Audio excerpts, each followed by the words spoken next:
Monsieur Claude Pivy, vous avez reconnu ici à la barre que votre ministère était un ministère sans portefeuille.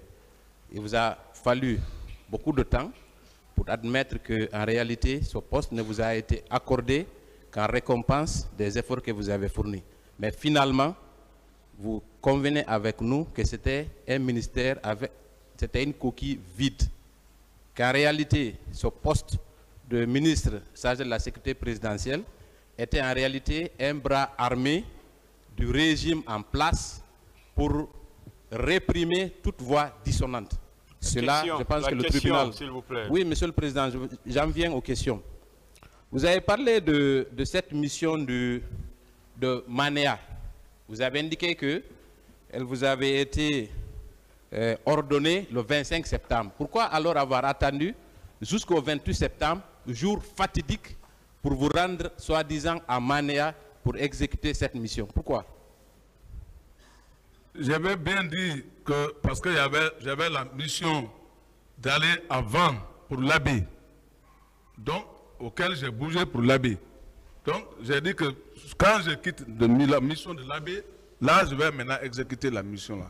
Est-ce que ce n'est pas paradoxal que d'apprendre que des militaires incontrôlés sèment la terreur dans une ville et que vous décidez d'attendre 3 à 4 jours avant de réagir, si réellement cette mission elle est réelle? Pourquoi? Ah, mais moi je n'ai pas, je ne peux pas dire, malheureusement je ne les ai pas aussi vus en place parce que...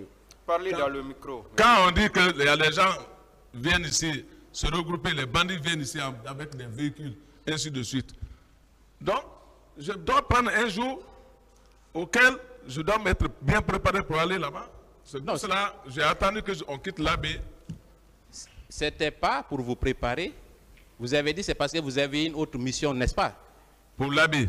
Donc, vous auriez dû peut-être informer le colonel Thieboro pour que lui, il prenne en charge cette mission, oui ou non? La mission était destinée à moi. Attendez, pour que je comprenne. Donc, s'il est question de bandits, c'est en fonction de la gravité, de la nature, de la personnalité des bandits qu'on vous commet ou quoi? Je dis bien, on dit que des militaires à main armée. C'est pour cela que la mission a été confiée à moi. Cela n'est pas convaincant, mon colonel, mais je vais poursuivre. On ne va pas refaire votre trajet à l'abbé, parce que vous l'avez indiqué, c'est assez flou. Commandant Toumba conteste votre présence à l'abbé, mais je vais passer.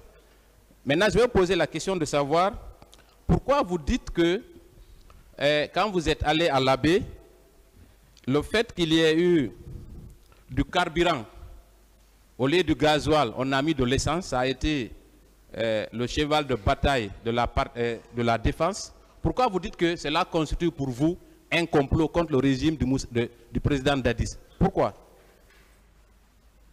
Oui, parce que vis-à-vis des choses qui se sont passées maintenant, je peux dire que c'était sûrement la préparation d'un complot contre le président. Comment le chauffeur peut se permettre de dire qu'il a oublié de mettre, au lieu de mettre l'essence, il met gasoil à la place de l'essence. Mais quand il fait ça avec un chef de l'État, ça c'est des questions. Est-ce que vous étiez présent au moment où le pompiste a changé, comment on appelle, a mis du gasoil au lieu de l'essence? Vous étiez présent sur les lieux? Non. Alors pourquoi vous dites que c'est un complot? Mais non, là où on était en communication. Il y avait certains des hommes aussi qui étaient autour. Est-ce qu'il y a eu des arrestations suite à ce soi-disant complot? Ah, nous on faisait nos enquêtes, on faisait les enquêtes. Ah bon? Si. Et vos enquêtes ont abouti à quoi, finalement? Ah, mais ça aboutit maintenant lorsqu'il y a eu le problème. Quand il y a eu des problèmes, c'est là on a compris que voilà, vraiment peut-être que ces gens-là, ce n'est pas aujourd'hui maintenant qu'ils ont commencé leurs problèmes. Alors, qui sont les commanditaires de ce complot? Puisqu'il y a un complot, il va falloir, c'est bien, il faut absolument qu'il y ait des commanditaires et des exécutants. Selon vous, qui sont les commanditaires de ce complot? Puisque vous affirmez ici qu'il y avait eu un complot. C'était qui? Mais les commanditaires, c'était le commandant Toumba, plus ses alliés qui étaient les degrés qui étaient au camp Makambo. Donc, les commanditaires, c'est le commandant Toumba et ses acolytes, n'est-ce pas? Oui, et les restes là, eux, ils connaissent. Très bien. Je pense que c'est un autre pan de ce dossier qu'il va falloir élucider. Très bien. Je vais poursuivre.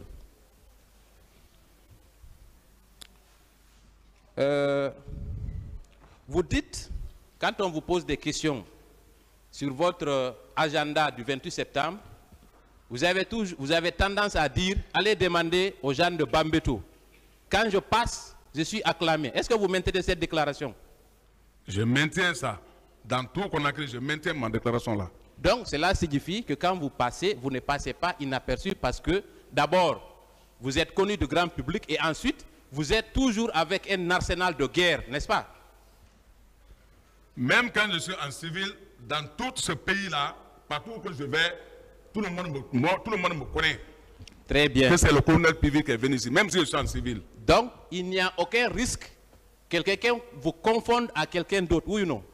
À moins que les gens mentent, sinon Non. chacun me voit à la télévision. Je ne suis pas arrivé là-bas d'abord.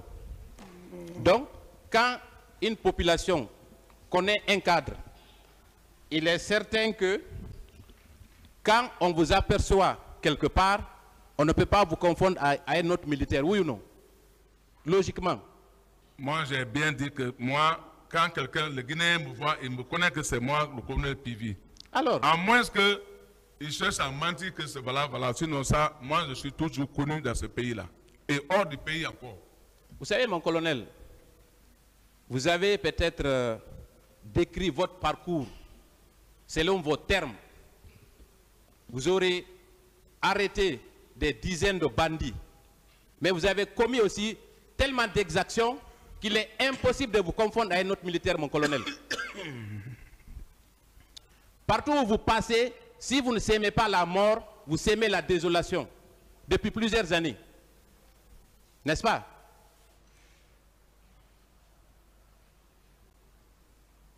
C'est la question. Raison pour laquelle on ne peut pas vous confondre à quelqu'un, mon colonel. Partout où vous passez, vous s'aimez la désolation. Et les preuves que nous allons apporter à cette barre vous confondront, mon colonel. Je vais continuer. Et pour soi-disant perdre votre pouvoir... La question, je n'ai pas répondu. Non, c'est un commentaire. Je Posez sais que vous alors des répondrez non. questions. Alors. Faites moins de commentaires, maître. Posez des questions. Merci, Monsieur le Président. Merci, Monsieur le Président. Deuxièmement, vous avez affirmé à cette barre que vous avez perdu le pouvoir parce qu'il y avait des militaires indisciplinés aussi au sein de l'armée, n'est-ce pas? Vrai ou faux? Est-ce que vous avez dit cela? Que vous avez perdu le pouvoir parce qu'il y avait des militaires indisciplinés au sein de l'armée? Non, je ne réponds pas à cette question. Vous ne répondez pas. Ouais. À votre avis, depuis quand cette indiscipline a commencé au sein de l'armée? À votre connaissance? Ah, mais ce n'est pas moi qui ai créé l'armée en Guinée. Non, je sais. L'armée a été créée avant même que vous n'intégriez l'armée. C'est en 1960, dès après l'indépendance. Ça, je le sais. Est-ce que, au sein de l'armée, à votre connaissance, depuis quand l'indiscipline a commencé au sein de l'armée? Je ne peux pas déterminer ça. Très bien, très bien. Moi, j'ai ma petite idée. En réalité, c'est à partir de 1985, avec l'incorporation d'éléments comme vous. C'est votre présence dans l'armée qui a exacerbé les tensions entre la hiérarchie et les hommes de rang. Je vais poursuivre. Vous avez parlé ici, que le président me permette, vous avez parlé ici au moment du président Lansana Conté. Je vais être très bref, Monsieur le Président, avec votre permission.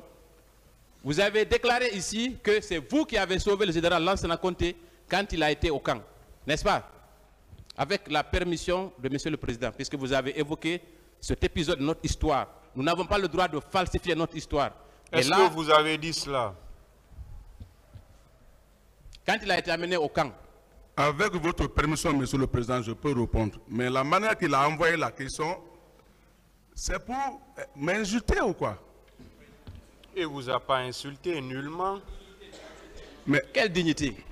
Je n'ai pas insulté, c'est une question. Il a dit que c'est mon rentré dans l'armée qu'il y a eu ça. Ça, c'est comme ça, lui, il peut me dire ça. Hein? Moi, je comprends bien ce qu'il a dit. Ça n'a rien à voir avec la dignité de l'accusé. Ce n'est pas à vous de dire au tribunal de faire quelque chose. S'il vous plaît, ce n'est pas à vous de le dire. Ce travail ne vous revient pas. Ça ne vous revient pas, hein, une fois de plus. Ici, chacun a son travail, hein, et que chacun reste dans son domaine. Ça, ce n'est pas à vous de le dire. Voilà. Ce qu'il a dit ne touche nullement la dignité de l'accusé, ça ne touche nullement à sa dignité.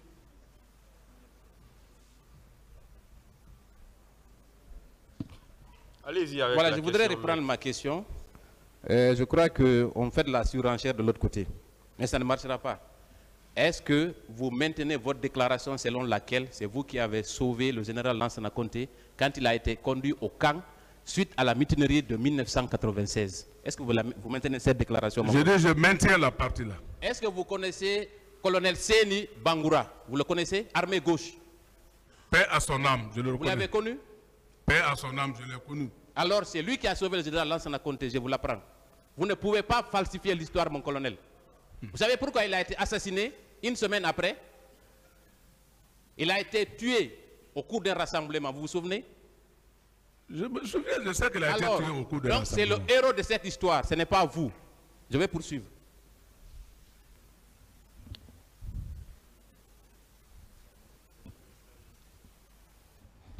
Monsieur le Président, avec votre permission également, je vais parler un peu de la prise du pouvoir. Parce qu'il y a dans cette affaire deux thèses qui s'affrontent. Il y a la thèse romancée de M. Toumba Diakité et la seconde thèse, c'est celle de Claude Pivy. À ce sujet, j'ai quelques questions. Monsieur Claude Pivy, vous avez affirmé à cette barre qu'au moment de la prise du pouvoir, tous les chefs militaires étaient acquis à la cause du capitaine Dadis, raison pour laquelle il n'y a pas eu d'effusion de sang. Est-ce que vous maintenez cette déclaration? Je maintiens cette déclaration. Très bien.